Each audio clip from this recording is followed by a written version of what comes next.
Hi, ma'am. How are you doing? Absolutely fine. How are you doing?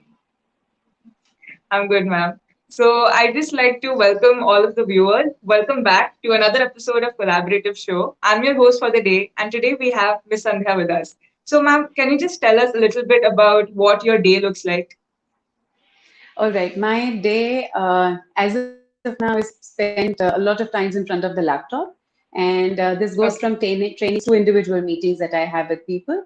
Now, Mhm. since I work as an image consultant and a soft skills trainer, the day is, I would say, right now is equally divided between the two. In the afternoon, I had a training and then certain clients to speak to. Okay. So it's interesting. Now Mhm. it's quite a shift from how it was earlier. Earlier, I would be in meetings, running from one meeting to another, driving around city, catching up on appointments. So it's a change. I don't Mhm. have to do the running around, but appointments and Right. meetings are still definitely a mainstay of the day.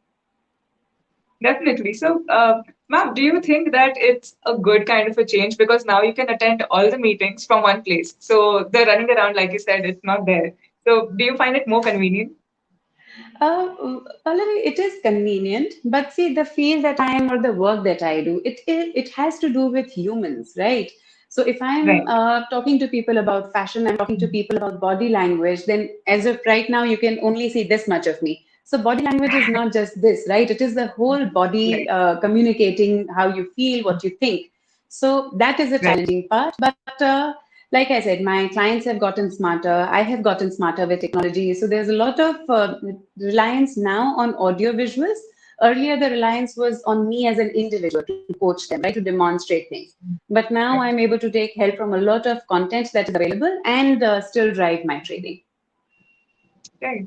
Ma'am, I can understand what you say when you are, talking about body language because I actually think it's an advantage that only this much of me can be seen because sometimes I am, so my upper half is very confident, but my lower half, my legs are shaking. So, Yeah. uh, at least Yeah. on the camera, people can't tell, what's going on Yeah. and they can't really assess my body language completely. So, Right. ma'am, So, coming to the kind of work that you do, I personally get very intimidated when I'm around people who work in the fashion industry or, like you said, image consultant.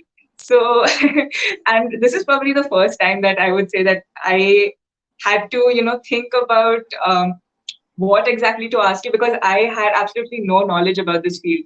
So I will start with something very basic. The topic for the day, appearance management. Now, what does it entail, and what are the subsections, if any? right.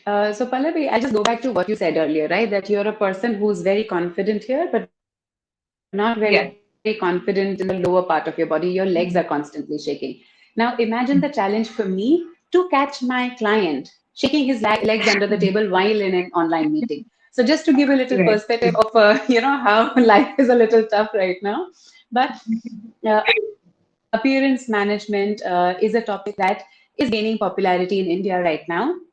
Of course, people have been using it, for years and years, but it has become a common topic or something that, common people like you and I would do now, right? So that is something that is new, Right, but it ma'am. has always been around, right? You can see actors, politicians, so many people using this appearance management as a tool, to impress people, to get their work done. So Right. while it is new to us, it's been around for decades now. Understood. Understood. So, ma'am, is it something like, the way a brand has a specific person to look after the online reputation? Is it something like that, but only in terms of a human, like you said, a politician? So they would have people who would make sure that they are talking about the right things and commenting in an appropriate way. Is it something like that? See, let me give you the gist of the whole image management cycle so that you understand where appearance management fits. Right. So, image management talks about the ABC of an individual. It's about the appearance, it's about the behavior, and then about the communication of this individual. But like we often say, or like how we often sell our services or show the depth of appearances, that any individual forms Right. their first impression in just 3 seconds of meeting another individual. Right. Sometimes we call it Right. vibe, sometimes we call it love at first sight, right? But see, it is these few Right. seconds which really click with people. Now, appearance Mm. management will cover your body language, the way you dress, the color combinations that you're using, your facial expressions, your gestures, your posture. The whole visual element of a person is the appearance part of him. So, yes, you're right, that people have been investing in it, people have been working at it. But now it is something which has become very mainstream. Everybody has to do it because we are, after all, becoming very visual day by day. Mm. The current scenario Right. has further imposed this visual element in our life. Everyone is on laptop, everyone is on mobile phones, we are all suddenly doing video calls. So see, the visual has again come into focus now.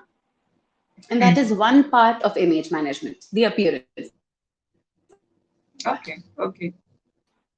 Yes, ma'am. So, ma'am, I was just thinking that, you said that the first 3 seconds are very crucial. And like, Right. so most of our viewers are young students or entry-level professionals who have to, appear for a lot of interviews. And if not interviews, just even, virtual coffee meetings, something of that sort. Yeah. What would you advise for such professionals or students who are probably going to meet someone for the first time, even though it's a virtual meet, but still they would like to create an impact? So, ma'am, do you have any tips for them? Right. So I would say identify the purpose of the meeting. Let there be your guide, right?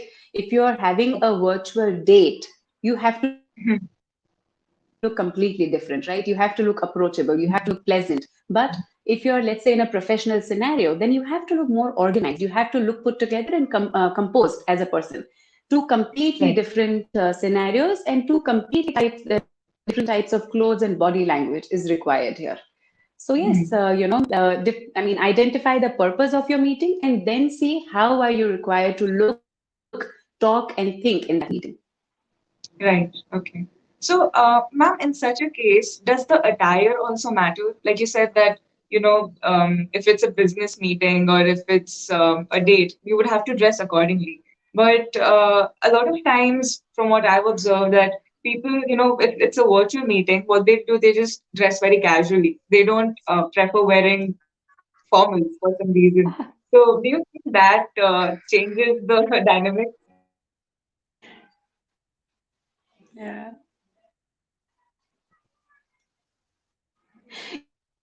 Yes, we don't mind, right? When we wear formal wear, we know that we are going for an important meeting or there is some, outcome that we want out of this meeting.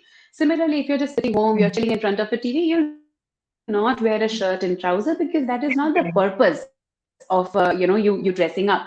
And you feel also differently. I remember there was one workshop that I was doing and a gentleman got up and he said, why as a lawyer am I supposed to wear three outfits or three garments in 46 degrees in India, right? Why can't I just wear shorts and t-shirt? And I said, look, I mean, Right. you get the same feel. If our army people, if we put them into shorts and t-shirts and put them on the border, will they feel the same way, the way they feel in a uniform? So uniforms are a great way of also dressing up your mind. It creates a seriousness for what you're doing. Similarly, most organizations don't have uniforms, but then our own understanding of what is appropriate. We often say that your outfits has to talk about the 5 whys. Where are you going? Why are you going? Who are you going? What are you going to do there? And basically the 5 whys of why you want to dress a certain way. Once that is your guide, you'll ensure that you're wearing the right clothes everywhere. And it is very important because after all, Pallavi, 80% of my body is my outfits. It is my clothes, the color choices I make, the silhouettes like I create, the kind of accessory that I wear says so much about the person that I am. Nobody has to ask me what do you do. Just by how I look, they make a judgment of what I do and what my profession be. Mm-hmm. Right, ma'am. Actually, there's a question in my head, but I'm not sure how relevant it is to what we're talking about. Maybe we can take it up in the end if we have some time. But for now, I'll just like to move on to my next question. So, ma'am, like you said, lawyers, they have a particular uniform, and so do doctors. So I'm a dentist, and I know that wearing my scrubs or wearing my white coat, it has some significance. That's how you Right. distinguish between somebody who's a doctor and somebody who's just a worker in the hospital. I mean, uh, so it just kind of sets you apart, and there's a reason why Absolutely. people say, okay, Absolutely. people in uniform, that there's Yeah. a kind of respect for that. So Yes. right, I agree, your attire does have an impact, and to be a professional we probably should get used to the idea of sticking to formals. So ma'am, you were Absolutely. talking about the lawyers. Are there any more examples that you have to share from your experience? Yeah, so I'll just talk about appearance here, and this is one example I give pretty much in all my trainings to assert the power of appearance and confidence. So I was this is I think in 2012, and I was studying to become an image consultant, and a company approached me to become to come on board and train their employees on image management and light color choices and all. I wasn't yet Okay. certified, but I was halfway through my program and I understood the fundamentals very well. So I was telling my friend, I was like, there is this company, they've approached me, but I am so nervous. I don't even have the certificate yet. And she said, Sandhya, you wear your good clothes, right? Show up with confidence and a straight body language. Nobody will ever ask you for a certificate. And trust me, Pallavi, now it's 2020. Still, nobody has ever asked me if I'm a certified image consultant or not.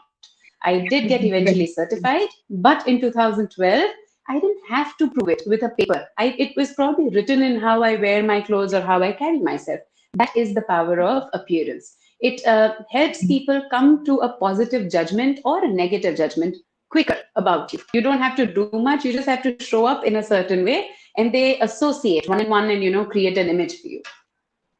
Right, right. So, ma'am, you let your appearance speak for you. And I think that's Yes. great.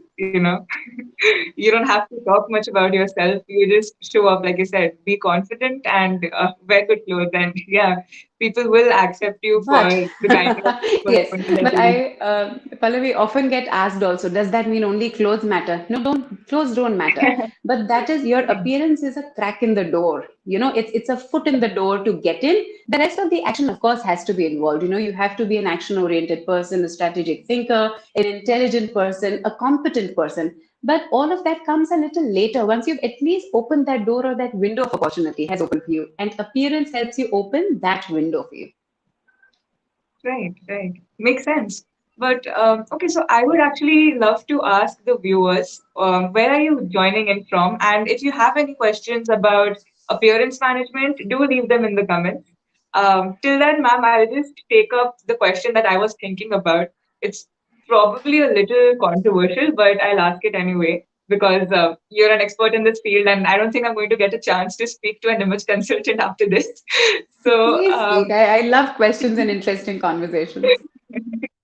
okay. So, ma'am, it's a common misconception, I would say, that women wear makeup for the world, or for men to be more specific. I mean, this is something that I've seen on a lot of online platforms that, there are so many arguments about this. And it always intrigued me that, people don't understand that it can be something that you do for yourself. So I personally, I don't wear makeup too often, but I just feel bad for the section of women who do, because they have to keep justifying that it's something they're doing for themselves and not for somebody else. So ma'am, what's the scientific reason or the logical reasoning that I can give to someone when I'm trying to defend this?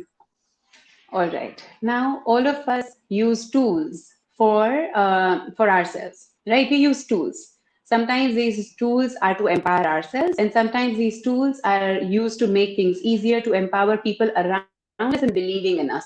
I think makeup is a tool like that.